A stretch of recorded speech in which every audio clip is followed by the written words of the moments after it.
Salut les amis, j'espère que vous allez bien. Avant de commencer cette vidéo, je tenais à vous dire un grand merci à tous ceux qui me suivent depuis le début. On est de plus en plus nombreux sur la chaîne YouTube. Je tenais à vous dire un grand merci. Aujourd'hui, le sujet de cette vidéo, ce sera deux écrans gaming qui fonctionnent sur une fréquence de 240 Hz. Pour ceux qui ne le savent pas, donc 240 Hz, qu'est-ce que ça représente? Pour tous les jeux FPS, vous allez avoir un IPS, une fréquence d'image en fait supérieure à 60 Hz. Donc les télés normales, les jeux vidéo, les PS4, etc. fonctionnent aux alentours des 60 Hz. Ce type d'écran va vous apporter un taux de rafraîchissement de l'image plus important et c'est-à-dire une fluidité plus nette et plus rapide pendant vos sessions de jeu. Donc aujourd'hui, on va comparer l'Aorus KD25F et l'Alienware de chez Dell, le moniteur gaming AW2518H, et je vais vous faire des comparaisons, les plus et les moins de ces deux écrans et pourquoi je vous déconseille d'acheter ces deux écrans ou de les acheter selon vos besoins.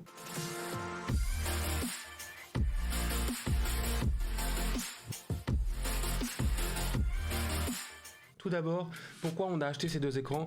Donc typiquement Skyline et moi-même jouons à des jeux FPS typiquement sur Call of Duty et on voulait s'approcher des 240 Hz et de ne pas être limité en termes d'évolution technologique, de prendre l'écran avec la plus haute des fréquences de rafraîchissement.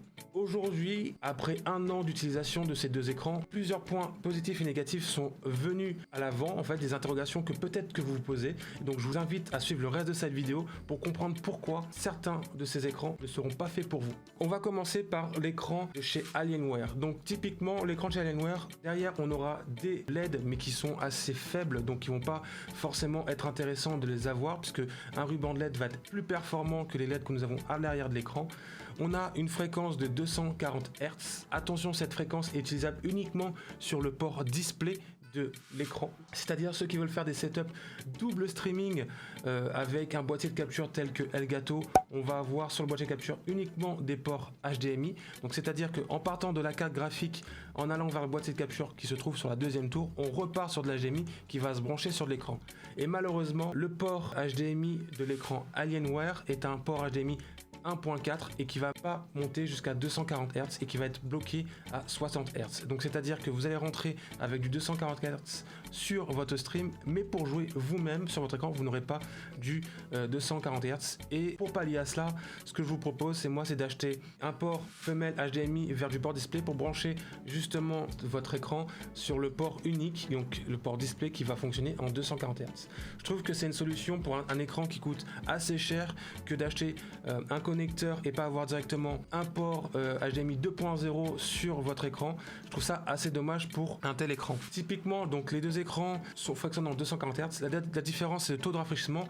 Pour l'Alienware, on va se rapprocher des 1 milliseconde de taux de rafraîchissement. Par exemple, sur l'Aorus, on va se rapprocher de 0,5 millisecondes pour le taux de rafraîchissement. D'un autre point, on va comparer maintenant avec l'Aorus. Donc l'Aorus possède un port display et deux ports HDMI. Ces deux ports HDMI sont en 2.0, c'est-à-dire qu'en fréquence de rafraîchissement, donc la fréquence verticale, on va pouvoir sur une résolution en Full HD, donc 1920 par 1080, se rapprocher du taux de rafraîchissement à 240 Hz. Et ça, c'est vraiment super. Ceux qui veulent faire du stream en double PC n'auront pas besoin d'acheter un connecteur et se brancher directement en HDMI. Maintenant, on va passer sur un autre point que je tenais à aborder avec vous. Si vous dites oui, je vais acheter un PC, un boîtier pour monter à 240 Hz, sachez qu'aujourd'hui sur la plupart des jeux FPS, même les grands streamers, youtubeurs qui jouent à des jeux FPS tels que Call of Duty n'atteignent pas les 240 Hz, par exemple sur des grosses maps, sauf en baissant au maximum la résolution. Et là, le jeu, c'est plus un jeu qui sera beau textuellement, ce sera vraiment un jeu pour monter en compétition. Si vous cherchez à faire du stream sur des petits jeux, etc., je vous conseille de prendre un écran en 140 Hz en 2K par exemple, ça suffira amplement.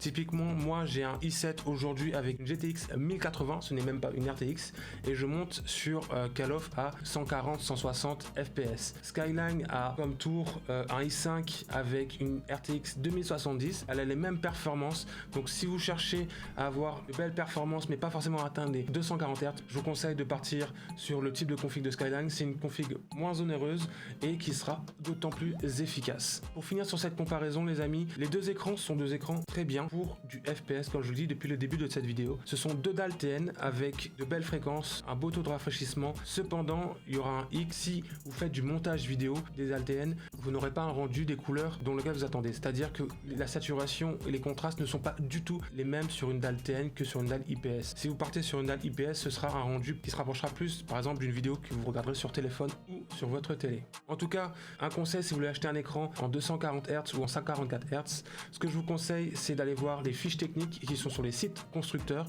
Je vous mettrai ces deux fiches techniques, par exemple pour l'Aorus et l'Alienware, dans les descriptions, ainsi que les liens d'achat qui seront affiliés. Donc vous ne payerez pas plus cher, mais je toucherai une petite commission sur ces liens qui vont permettre de faire évoluer la chaîne et de pouvoir vous continuer à faire des vidéos. Donc ce qui est important à regarder, c'est la résolution. Donc ici, c'est le mode d'affichage sur la fiche technique, par exemple du Alienware, et la fréquence verticale correspondra à vos taux de rafraîchissement en jeu. Donc il faut savoir qu'aujourd'hui, pour avoir un taux de rafraîchissement de 240 Hz sur un port HDMI, il faut un minimum un port HDMI de 2.0 et avoir un câble HDMI 2.0.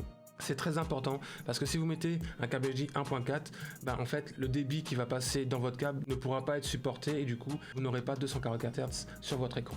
En tout cas les amis, j'espère que cette vidéo vous a plu. N'hésitez pas à poser vos questions en commentaire. Si vous voulez poser vos questions directement sur Twitch en live, n'hésitez pas à venir me les poser. Je vous mets le lien Twitch juste en bas. On se retrouve la prochaine fois pour de nouvelles vidéos. Ah oui, n'hésite pas à mettre un petit pouce bleu et à t'abonner. Ciao.